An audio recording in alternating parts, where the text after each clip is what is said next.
Hello and happy holidays! This is Nuclear for the first ever informational video essay by the Church of Kondo team. It's a new format where we'll be discussing certain topics about video game music in more detail to spread the community's knowledge to a wider audience and teach you more about music and what goes into creating it. Today's pilot episode is about Tomoya Ohtani, the current sound director for the Sonic franchise, as well as a prolific composer, being involved with the series since 2001, and having a major hand in making the soundtracks for several games since 2006. Specifically, we'll be talking about his unique approach to creating music for Sonic games using the art of sampling, the act of recording pieces of different songs and using them in your own work. Ohtani comes from a DJ background where he would collect and listen to many records from the 60s, eventually organizing them into a full home record store, which he would pull from to sample in his productions for his band. Later, he would start producing music and sound effects for theater during his college education, which led to Ohtani eventually being hired by SEGA in 1999 during their period of hiring recent candidates for sound creation, with his first project being Choo Choo Rocket. His work on the Sonic series began with Sonic Adventure 2 in 2001, where he created all of the tracks for Knuckles' stage themes, along with some cutscene music. He produced these tracks with an Akai MPC 2000, with his first song on the project being Pumpkin Hill. 2 years later, Ohtani truly made sampling the forefront of his musical productions in Billy Hatcher and the Giant Egg, which he jointly composed with Riko Nanba. Billy Hatcher is a landmark project in the timeline, as Ohtani and Nanba jointly sampled many records from the 60s, with some of the samples going on to be used in various Sonic games. However, it's not this game in particular that we're interested in. The first game that we'll be delving into detail with is Sonic Rush Adventure, released in 2007 for the Nintendo DS. Due to the DS's processing and space limitations, music had to be stored in a sequenced format where pieces of the songs, like the drums and bass, were chopped up and stored into individual sounds that could be played back like the original song. This method of storing music decreased fidelity, but vastly increased the efficiency of playing back music on systems that use cartridges, or CDs, or which storage space was limited. This method of storing audio information allows us to listen to parts of the song that we would not have heard by simply analyzing a final master track as in a traditional soundtrack. Because of this, we can compare samples to their original vinyl counterparts to make sure they're the same and also cross-reference with other games where they may be used. Sonic Rush Adventure is essential in this technique as it lays the groundwork for much of the connections we'll be making later. We'll be going down the list of samples in soundtrack order from the Sonic Rush Adventure album listing, with detailed information on the VGM Sound Sources spreadsheet created by the VGM Sources community, noting important samples as we come across them. The spreadsheet is also linked in the description if you'd like to know more about other games in the series. Also be noting where Ohtani most likely obtained the sample from, as vinyl records can have odd histories of publication. As a final note before we begin, this is the time for us to give a huge shout to the sample hunting Discord server community, as well as a particular member, DJ Pasta, who along with having a long history of sample finding on their own, lend their sample finding techniques to the VGM Sound Sources community, which we use to find a lot of these sounds. Google Assistant has a feature where the user can play a recording of a song into their speakers, and the music will hopefully be identified by waveform printing against YouTube's database of music. However, the sample hunting community used BlueStacks to create an Android environment on PC, then route the audio from Windows into the environment to get Google Assistant to find samples with direct waveform information from the original song, allowing it to be chopped and tweaked at will to find samples, rather than playing them back through a phone speaker. It cannot be overstated how important this technique is to this topic, as without it, we'd likely take years to find even a fraction of what we managed to find in just one day, with some of the most obscure samples likely never being found without their help. Firstly, we begin with a new venture, which starts off by sampling With Following Winds by Manfred Minich Strings for the string fall occurring in the intro.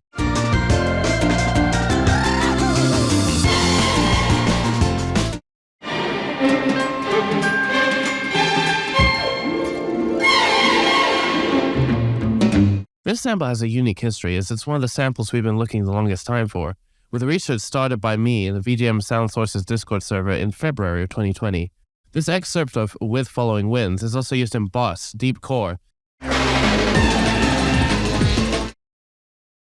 as well as Versus Rotatotron and Refreshinator in Sonic Colors. At the beginning of the first chorus, the start of Benny Golson's cover of The Magnificent Seven is sampled for the brass hits. Life starts with a sunny day. Let's feel our ocean breath.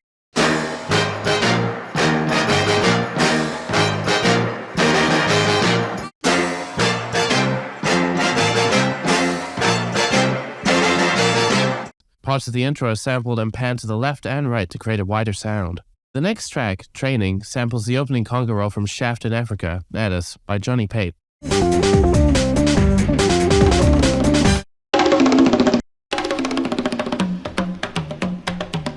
It also appears in Haunted Ship. This sample also appears in other sources, like Uberschall House Essentials, but seeing as Ohtani and Nanba have a large joint collection of vinyl, it likely comes from Simon Harris' Breaks, Beats, and Scratches, a series of sampling records for DJs created in the late 80s and early 90s. Ohtani has used this collection before, and it's a likely source for this sample.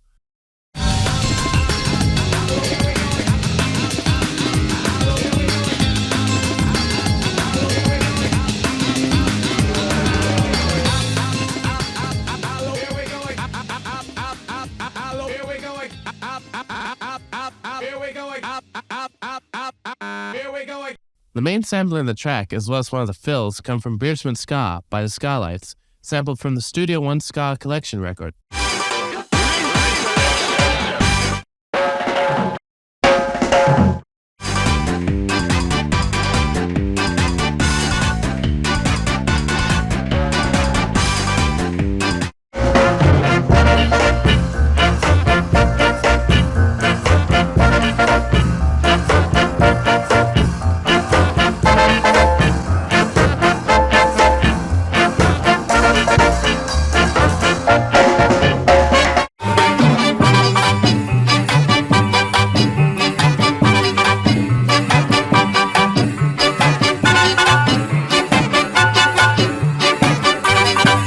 The opening fill is also used in Windmill Village Mode 3 and Mode 4. Training also samples Derby by the Theo Schumann Combo.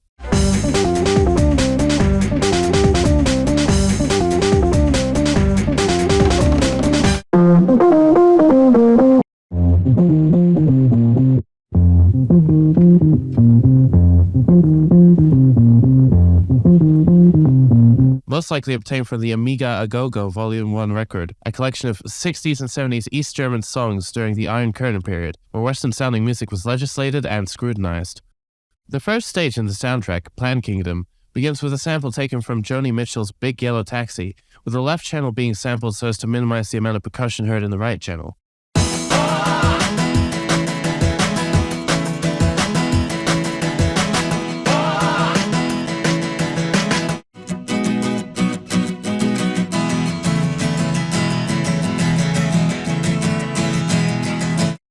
The main brass sample in the song comes from Cool Jerk by the Ricardo Ray Orchestra.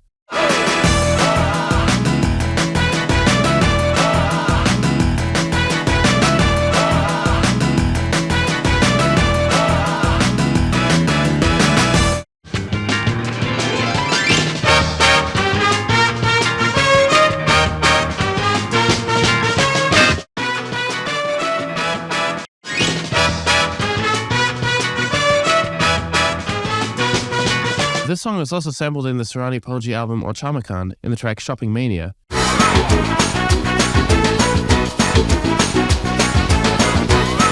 Cult in Color by Lee Mason is also sampled for the acoustic guitar fills throughout the song, obtained from Blowout Records' collection album, Blowout Presents Exclusive Blend Volume 2.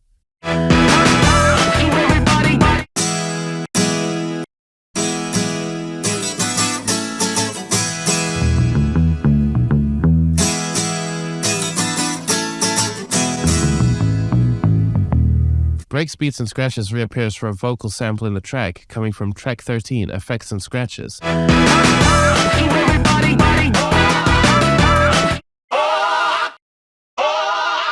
While this video is not covering traditional sample packs used by Ohtani, it's worth mentioning that the main vocal samples come from Spectrasonic's Vocal Planet and Best Server Sound Cube.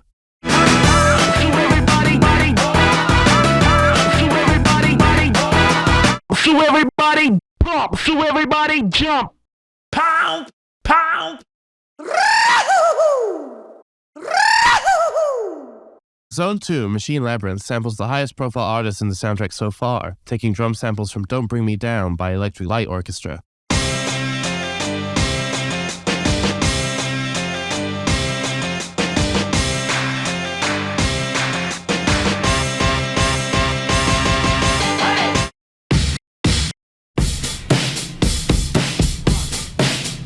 These samples are also reused for Blizzard Peaks later in the OST. Its main samples come from Bang Bang by Jimmy Castor, which is pitched up as well as being stretched.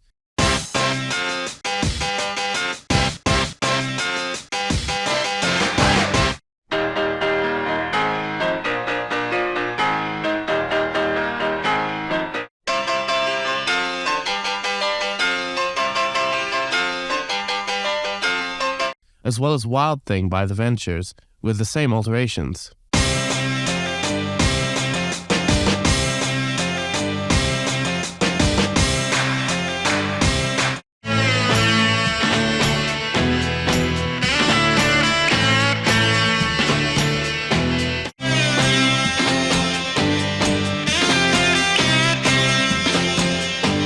Interestingly, this song has a long history in the series through indirect inspiration. Wild Thing was also sampled in Start the Commotion by The Wise Guys, which sound like it could have inspired Back to Back, composed by Hideki Naganuma for Sonic Rush.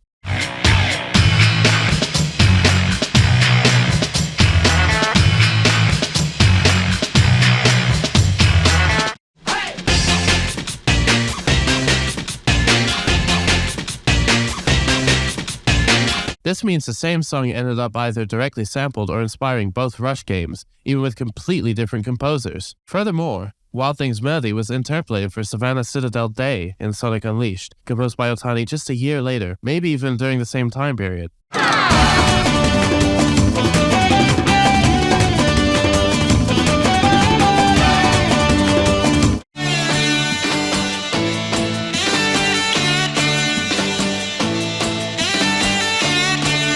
Finally, the brass progression in the middle of the track is sampled from Peggy Lee's Gotta Travel On.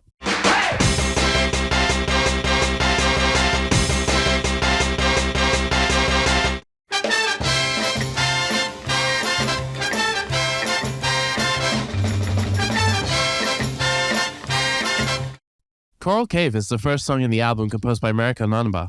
It only has one found sample so far, being in the Barry Littman Orchestra's The Girls from Paramaribo.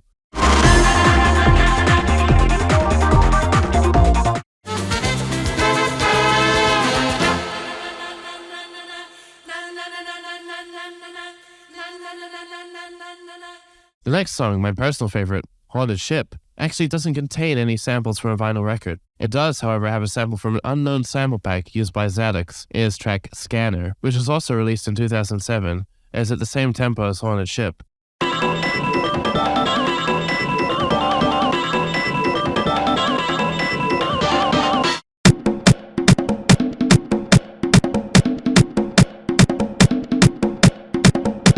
I've attempted to contact Zadix to discern the source of the sample, but as of now, I haven't received a response.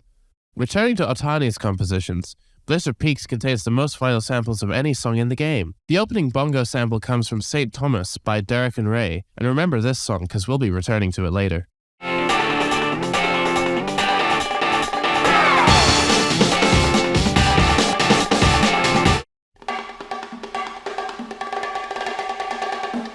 The main guitar sample in the intro is sampled from Glaubnicht by Chris Dirk, which is also part of Amiga Go-Go Volume 1.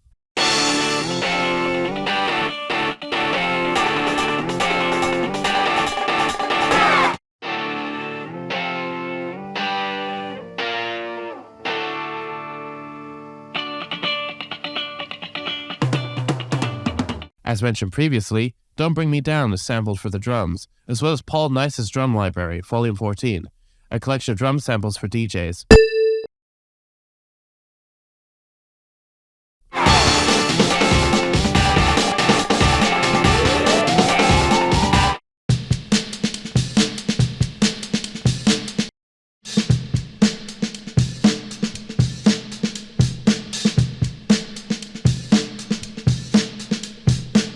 Ohtani samples track 12, which is also used in Hang Castle from Sonic Heroes. The brass sample in the track comes from the beginning of Buddy Greco's A Beautiful Friendship.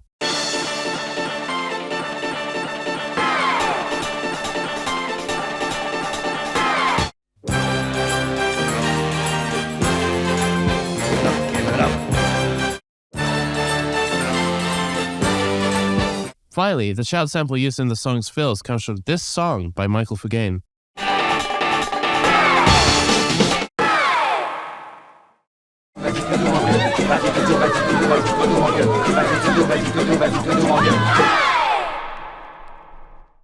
This sample also reappears in Savannah Citadel Day.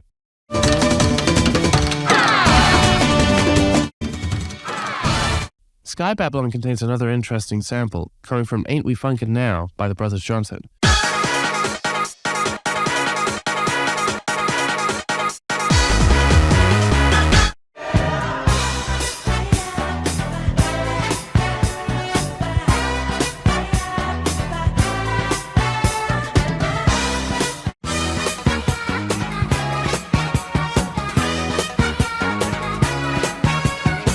Which was also sampled in one of Ohtani's first projects, Space Channel 5 Part 2.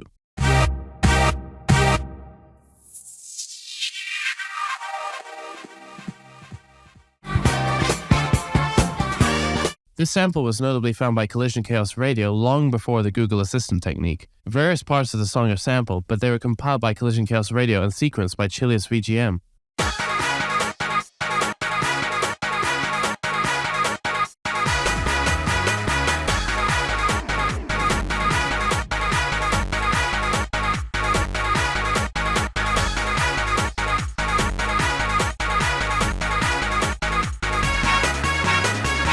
While the final zone track, Pirates Island, also contains a brass sample, we've not been able to locate its source yet.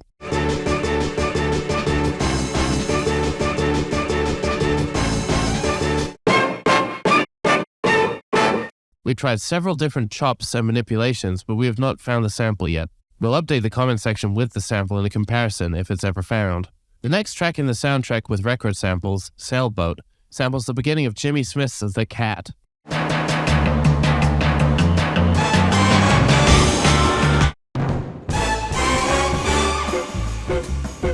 It also samples Teenage Chase, again sourced from the Blow Up Records collection album.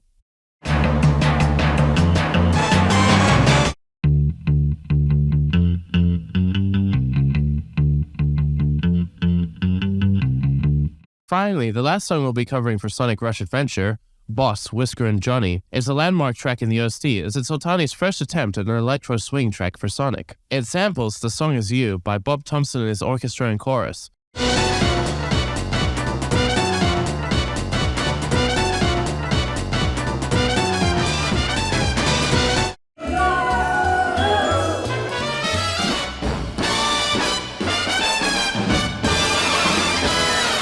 While the drum samples also comes from Swing Set by Jurassic 5.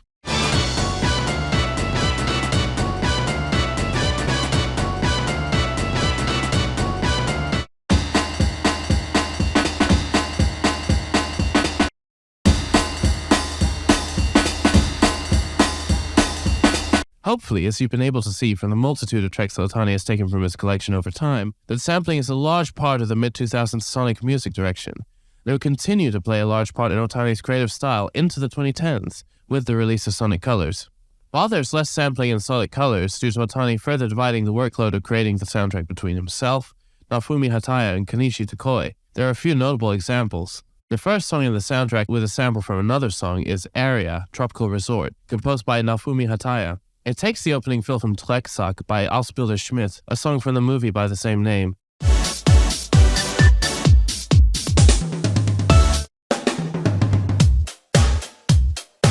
Tleksak released in 2008, well before Colors, and fitting with Hataya and Tokoi's sampling of movie soundtracks in Space Channel 5 Part 1. This sample was also reused in Area, Terminal Velocity, and Rival Battle, Metal Sonic in Sonic Generations a year later.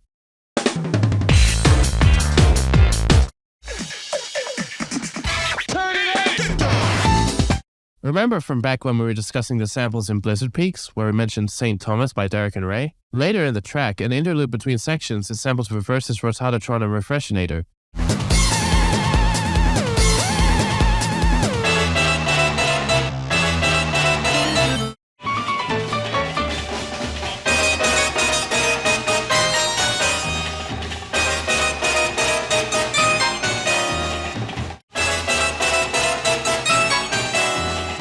As mentioned previously, a sample from With Following Winds is also used prominently here.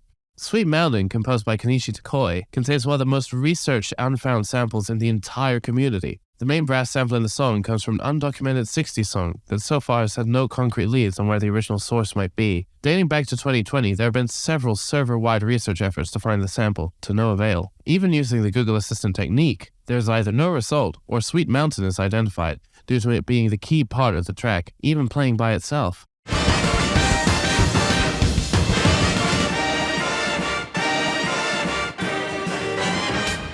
This would make it essentially impossible to find if the original song is in the same key, which is likely. Area, Sweet Mountain is an interesting track in the OST, as it's one of the last songs that Mariko Nanba ever composed for the Sonic series before her departure. It contains a sample from Bob Thompson's People Will Say We're in Love for the brass shake,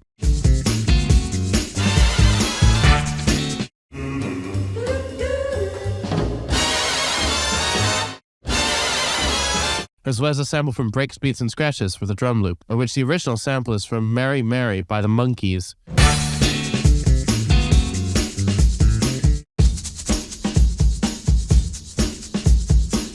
It also uses the opening drum fill from Powerboat, composed by Alan Hawkshaw, on the Blow Up Records collection album.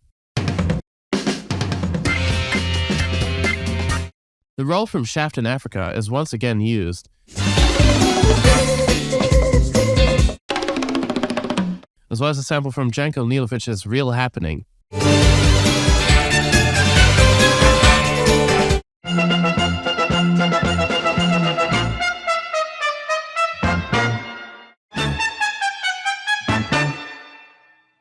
Finally, for Sonic Colors so far, Aquarium Park samples another track by The Ventures, Go Go Slow for a fill.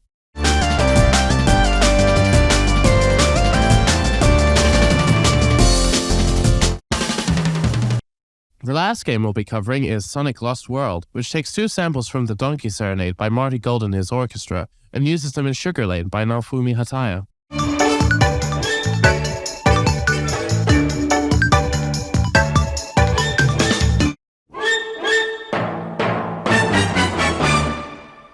This song is of special importance because it specifically implies the existence of a folder of shared SEGA vinyl samples. The Donkey Serenade was also sampled in Sonic Shuffle, composed by a completely different team of people with no connection to SEGA Sound Team,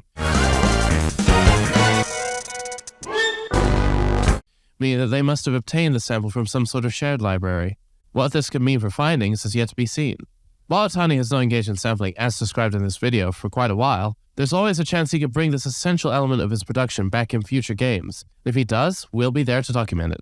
That brings us to the end of our coverage of Ohtani & Co.'s sampling within the Sonic series, but it's not the end of our coverage on Ohtani as a whole. With the publishing of this video begins the project of gradually documenting instruments used in every Sonic game, and a continuation of the Interesting Instrumentation series started a few years ago. Stay tuned for future video essays like this, with one definitely coming eventually about the sampling of Hideki Nakanuma for the original Sonic Rush. Also note that there are several samples that remain unfound.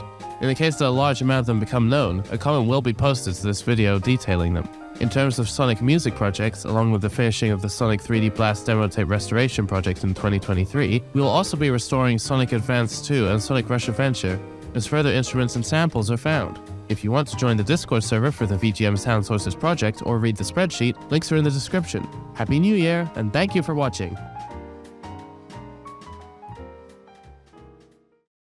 Area, Sweet Mountain is an interesting track in the OST, as it's one of the last songs that Mariko Nanba ever composed for the Song series.